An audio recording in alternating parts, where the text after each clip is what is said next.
Cantares de Salomão, capítulo de número 2, versículo de número 3 diz: qual a macieira entre as árvores do bosque, tal é o meu amado entre os filhos.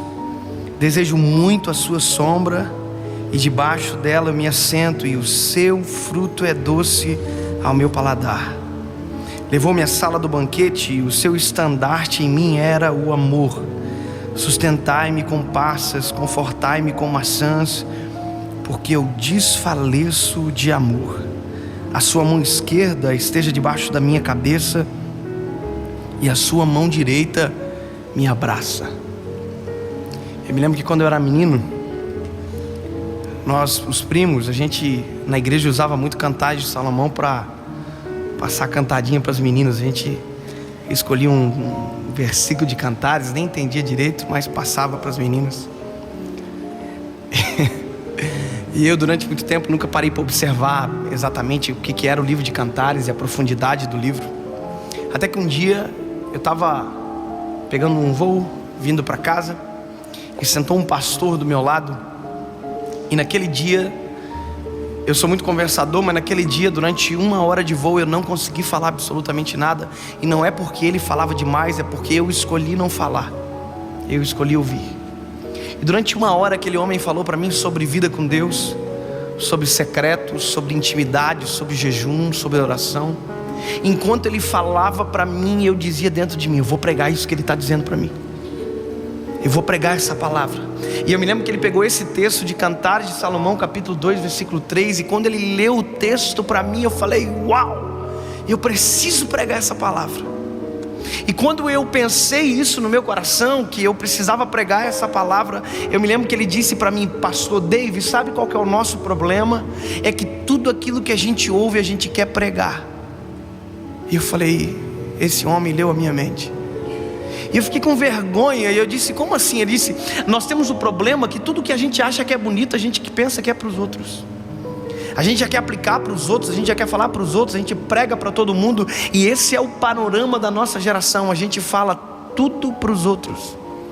A gente lê um texto e a gente diz: uau, isso aí é excelente para postar no Facebook.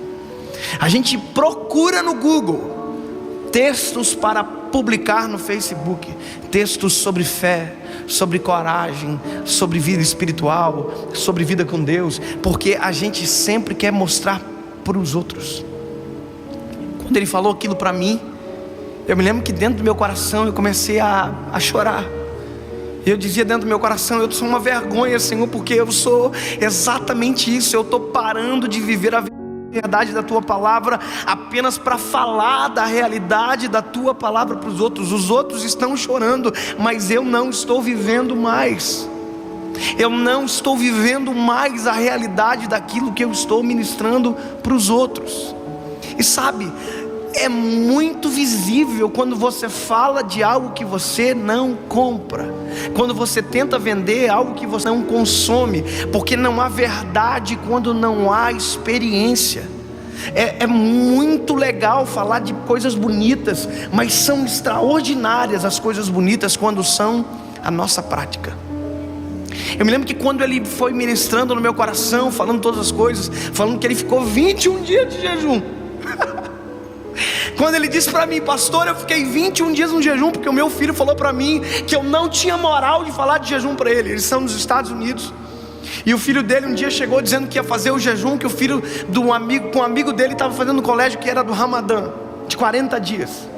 Aí ele falou para o filho: filho, você não pode fazer esse jejum. E aí o filho olhou para ele e disse: pai, quem é você para falar para mim de jejum? O meu amigo pode falar, porque os pais dele jejuam, ele jejua, o senhor não.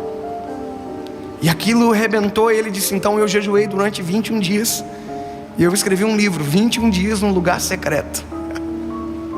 À medida que ele falava para mim, a minha vontade era descer daquele avião e ir louco para casa, me fechar no quarto e orar e conversar com Deus e viver aquilo que eu precisava viver.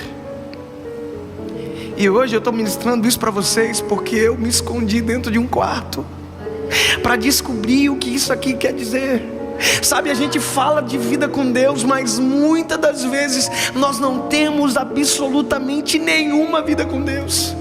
É uma geração que diz que Deus é lindo, mas nunca contemplou a grandiosidade da glória dele dentro de um quarto, nunca chorou sem conseguir secar as lágrimas, nunca conseguiu viver aquilo que fala. E é por isso que é tão ralo, é por isso que é tão vazio, é por isso que não conquista ninguém. Agora, quando você fala de algo que você experimentou, a realidade transforma você primeiro. E quando você fala, não são só palavras, são vida fluindo através da nossa boca. Quando eu olhei esse texto, quando a noiva está dizendo para o amado: entre todas as árvores do bosque, tu és o meu amado. Sabe o que é isso? É alguém que tem olhos e vê, alguém que olhou e teve a opção de escolher.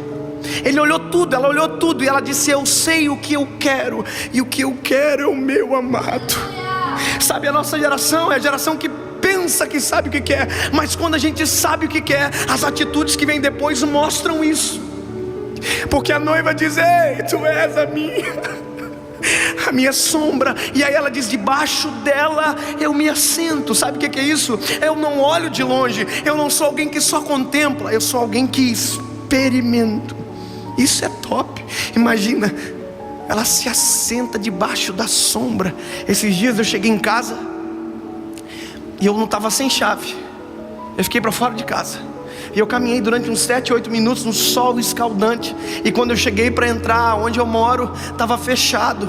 E sabe o que eu procurei? Porque eu estava muito cansado, ofegante. Eu procurei uma sombra. E sombra é um lugar de descanso, de refrigério. Sombra é um lugar onde, se a gente se ausenta do sol, é onde aquilo que estava nos assolando não nos alcança mais. Nós precisamos viver isso. A gente precisa às vezes sair do ativismo de falar e falar e falar, e simplesmente se esconder debaixo da sombra do Altíssimo. Eu cansei de pegar mensagem de internet. Nós temos que se cansar disso. Mensagem que alguém já pregou, texto que alguém já escreveu. Não, a Bíblia diz que a noiva está dizendo: debaixo da tua sombra eu me assento, e do teu fruto que é doce eu me alimento. Não é fruto que alguém já experimentou, é um fruto que o amado dá na mão. Aleluia. É um fruto que vem do amado, ninguém viu, ninguém soube. Foi por isso que Jeremias 33:3 diz: clama a mim e eu responder-te-ei e anunciar-te-ei coisas grandes e ocultas que ninguém sabe. E só sabe quem clamou, e só sabe quem se escondeu no secreto, e só sabe quem viveu para contar. E o mais extraordinário dessa palavra é porque ela, na sombra, a Bíblia diz que o noivo levou ela para a mesa do banquete. O fruto da sombra curou, o fruto da sombra trouxe paz. E ela diz, depois de tudo, ela diz: olha, eu estou desfalecendo de amor. Quando eu fui entender isso, eu descobri que desfalecer é morrer. Eu estou morrendo. Só que a palavra amor não é aquela do grego que a gente conhece, o eros, o filéu, o ágape. Aqui é o ahabab, que significa carência. Ela descobre que na sombra todas as carências delas são supridas pelo amado. Se você viver uma vida verdadeira com Deus, todas as nossas carências são supridas no amado. Ele é o único que pode suprir a carência do coração do homem. É por isso que tem gente que tem tudo e no final da vida descobre que na verdade nunca teve nada, porque permaneceu carente até o final. É por isso que a gente ouve histórias de famosos milionários que diziam que eram felizes, no final se suicidaram, porque o dinheiro não preenche a carência, as mulheres não preenchem a carência, o sexo não preenche a carência do homem.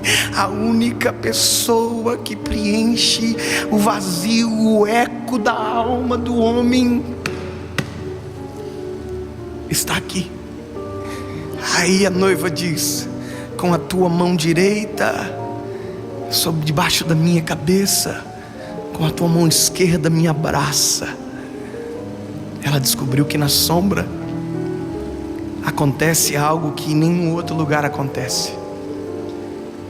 Secreto é lugar de intimidade, e nem tudo que a gente recebe vive na intimidade com Ele. A gente precisa contar.